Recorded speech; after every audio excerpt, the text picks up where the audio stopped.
Hi everyone, and welcome back to Liz Sews. Today I have a short little tutorial for you on thinning out the bottom band of your bra. This might be particularly useful if you have a little bit of a tummy and you experience the elastic sort of rolling up on the bottom. It's also useful if you chose elastics that are a little bit too wide for what the bra pattern can accommodate. Of course, you can alter your pattern on the onset for the width of elastics that you like, but if you've already started sewing things together, it's a little bit too late. So this is a quick fix for that as well. If you have elastic that's rolling on the bottom of the band, a lot of times these women will switch over to a partial band bra to eliminate that. But I find that partial band bras don't offer as much support and they're not great for the larger bust sizes. So this technique will allow you to thin out that bottom band while still maintaining the support of a full thing bra. Let's get over to my sewing station and see what we're working with. So this is a fairly common occurrence, at least it is for me, because I like using really thick bottom band elastic. But see, I've put on my elastic on the first pass on the outside of my bra.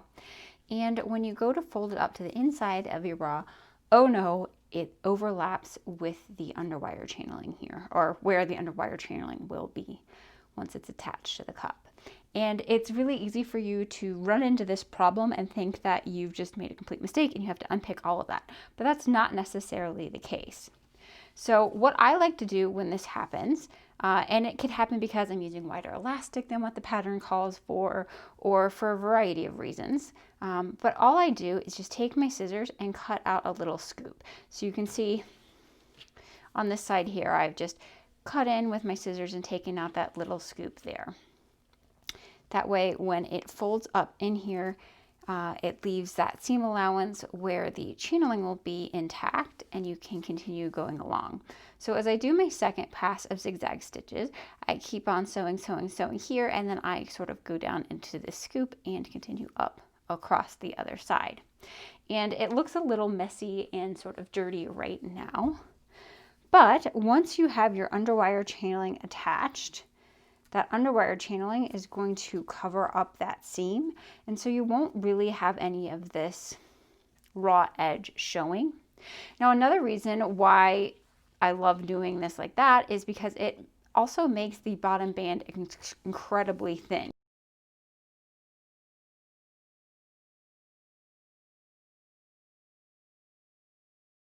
Which is particularly useful if you're having issues, or if you tend to have issues with your bottom band rolling up.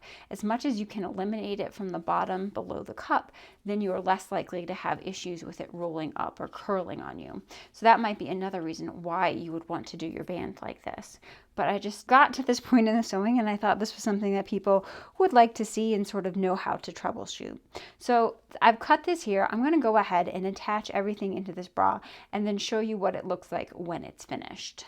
And here's what it looks like once you've gotten the underwire channeling sewn into place. So you see that really just covers up all of any of those rough edges, and it leaves a very clean finish on the inside of the bra.